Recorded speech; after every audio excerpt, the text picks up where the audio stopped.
Hello guys, good morning. So, nandito tayo ngayon sa Antipolo. And punta tayo ngayon dito sa Daang Bakal o dito sa may Taktak Road. And invite tayo kahapon ni Sir Carlos Cerote ng Antipolo Vespa Club at Anti-Club Vespa Club. Yan. So kahapon may inayos ulit ako dito sa Preno. So inayos ko lang yung pagka-bleed niya and ngayon ko umaga iti-test. Ito yung Brembo Caliper 484. Ang ganda niya. And kaya ko kinabit itong Brembo 484 ay para makumpara ko doon sa race power. Ayan. Pareho sila ng brake pad. Ang pinagkaiba lang nila yung presyo syempre. And initial impression ko talaga sa race power nung nakita ko CNC siya. Tapos kamukha niya yung GP4, pareho sila ng brake pad, and yun, sinubukan natin. Sobrang ganda. Ngayon, in-install ko tong Brembo 484. Ito na yung pinaka top of the line model ng Brembo sa custom. And mas gusto ko yung race power kasi one finger lang ang emergency braking. Although mas gusto ko ilagay na rin din dito yung brake pad ng ng race power para matignan ko kung magiging pareho, magiging one finger emergency braking siya. Kasi etong Brembo kailangan mo pa ng two finger para talaga kumapit. Pero I'm still observing it. And yun nga, nandito tayo sa dati hindi ganito dito sa Taktak Road na to, itong daanan na to Marami na pala ditong pop-up store na pinupuntahan ng mga bikers. Ayan, kung makikita nyo, mas maraming bikers dito kaysa nagmomotor.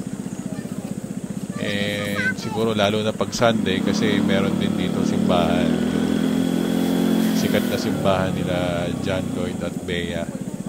Kaya kung makikita nyo, maraming iba't ibang klaseng pwedeng kainan dito. May bibingka, may fishball, may kape-kape, maraming kape-kape, may siomai, may madami ito.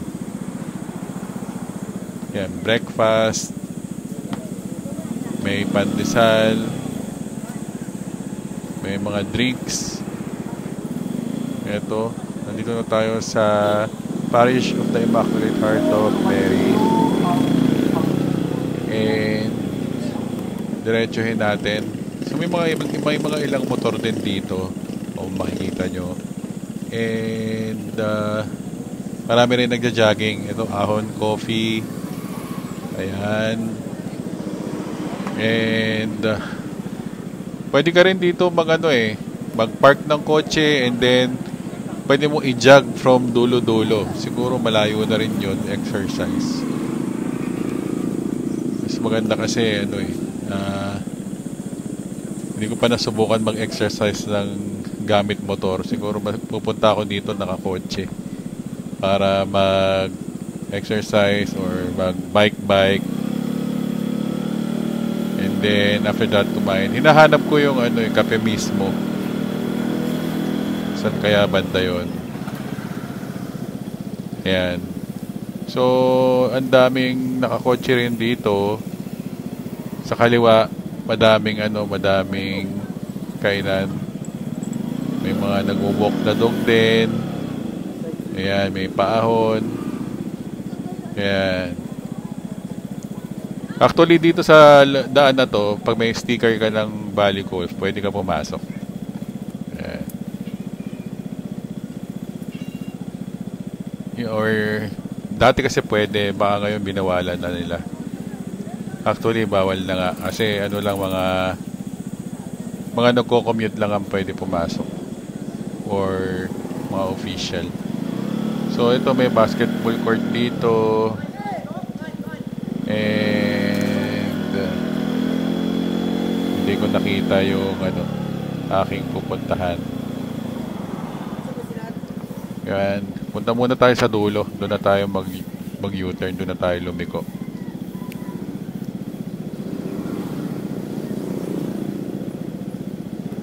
Malapit na tayo doon sa gate. Ano yung sarado yun.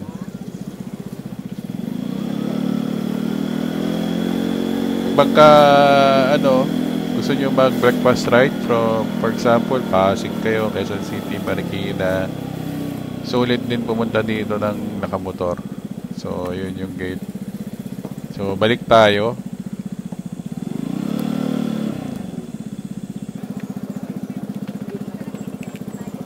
Message natin si Carlo.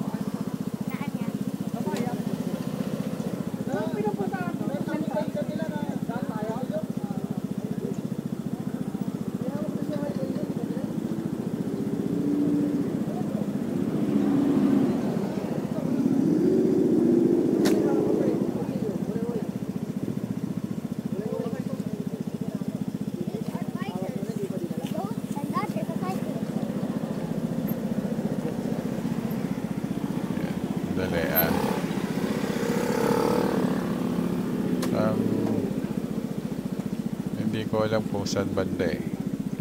Pero try din natin i-Waze. Okay din tong lugar na to. Hindi ko alam kung legal. Mukhang legal naman tong mga dito, pop-up store dito.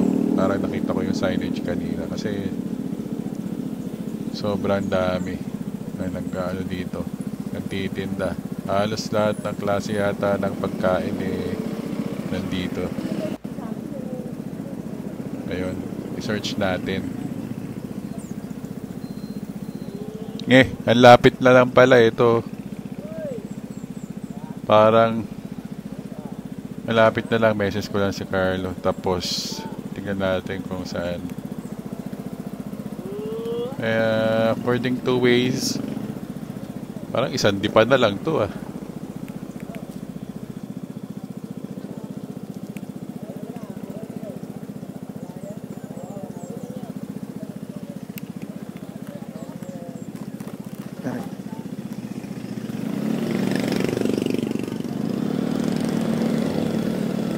May mga sabitan ng bike.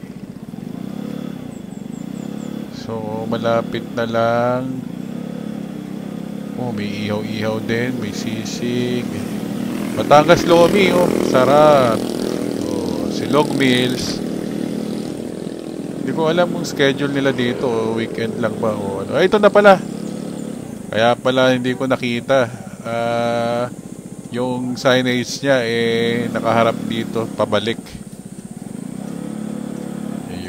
May coffee din siya nakatabi. So, ito yung kape mismo. Nakipag-collab sila. Teka, may nagpipicture. Posting muna tayo. Yan. Salamat. Okay.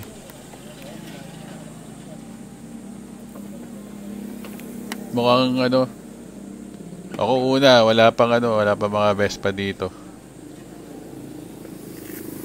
Ayan.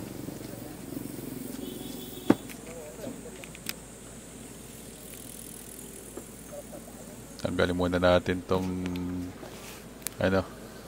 helmet.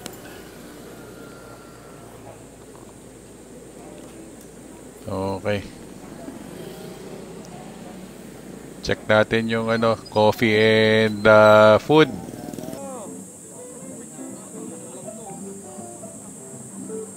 Yan, gumagawa ng pizza.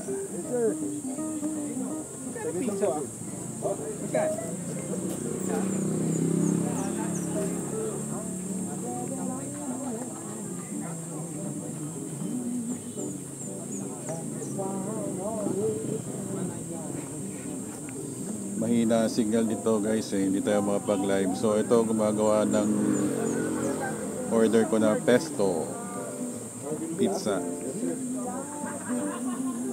Ito yung ano nila.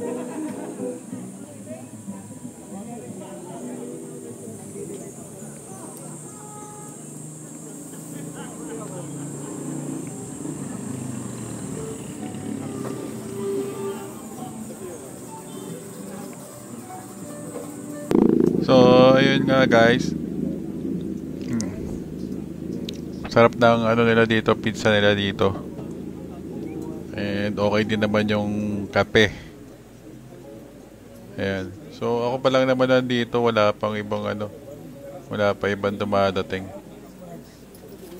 So ayun na nga, mas gusto ko yung ano, race power na caliper. So ayun guys, okay, masarap yung pagkain nila dito. Masarap yung kape and lalo na yung pizza. Pizza Nelly Artisan Pizza. Yun, hindi ano sa ingredients, malasang malasa. At ang ganda nung ano nila, portable brick oven. Yun. So, ito nga, nag-solo ride ako ngayon papunta dito sa Antipolo. Marami rin na kasi akong asikasuhin ngayon dito sa Antipolo. And yun nga, nabanggit ko nga na mas gusto ko yung braking power. Halos yung braking power halos pareho lang pala. Ang gusto ko lang doon sa race power, mas malambot siya kaysa dito sa Brembo na 484. Pero inoobserbahan ko pa rin to kasi kaabit ko lang dito kahapon. And tinecheck ko pa. So, talagang pag ito pinreno mo, talagang sub-sub ka talaga eh. Itong ano na to eh. Itong caliper na to. So ito, pupunta ako ng ano, ng bahay sa Antipolo. Ayan. Sarap magmotor dito sa ano na to, sa lugar na to. So abangan nyo yung ano, yung race power na bebenta ni Best Coloki na kit. Kung ano yung ano pinag-aralan namin na sulit, ito yung sulit na big brake kit na ibebenta namin.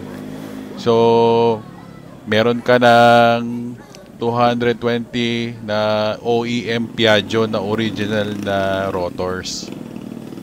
And then meron kaming custom bracket na para sa race power na sakto yung kain doon sa rotor. Ayan. So hindi mo na kailangan palitan yung brake hose. Ang gagamitin mo na lang is yung stock hose. In-upload ko yung picture nun, so tignan nyo na lang doon sa feed. And makikita nyo na malinis siya tignan. So brake caliper 220mm na Piaggio rotors. Yun. Saka yung custom bracket ng race power. So inaantay na lang namin yung ibang shipment. And then ano, ipopost na lang ni Best Coloki, ni Marty yung pricing. Parang medyo build up yung traffic dito. Buti na lang hindi masyado pa mainit. Ayun.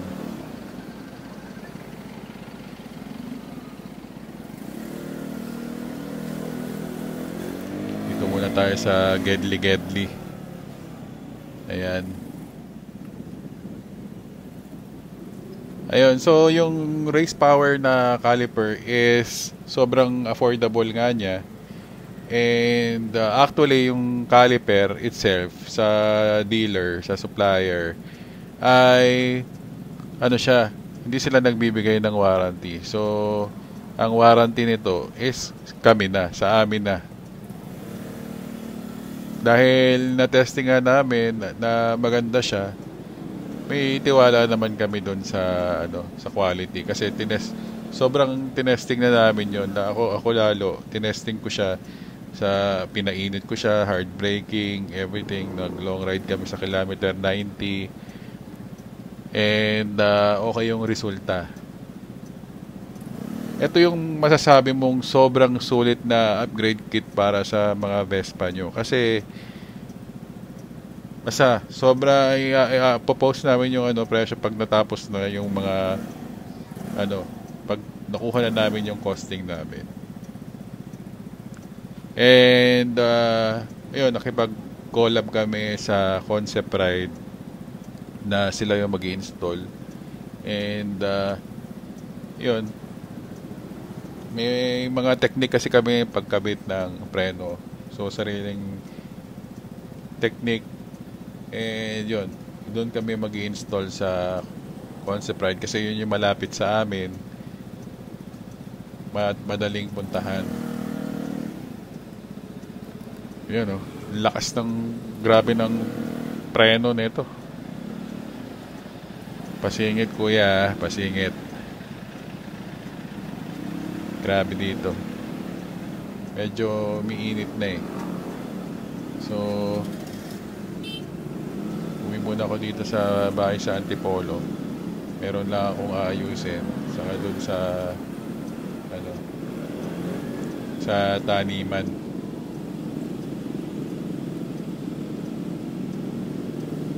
Ayun. Meron kasi kaming bagong business na itatayo. So, naghahanap ako ng lugar.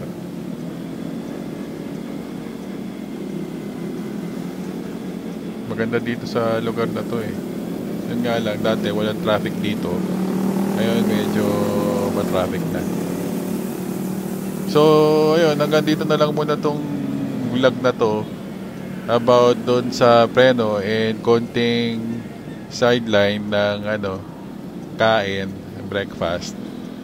So, yun, hanggang sa susunod, antayin nyo na lang yung update sa pricing ng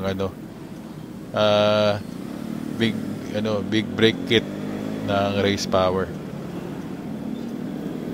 And yun, maraming salamat sa mga manonood and ride safe po sa inyo.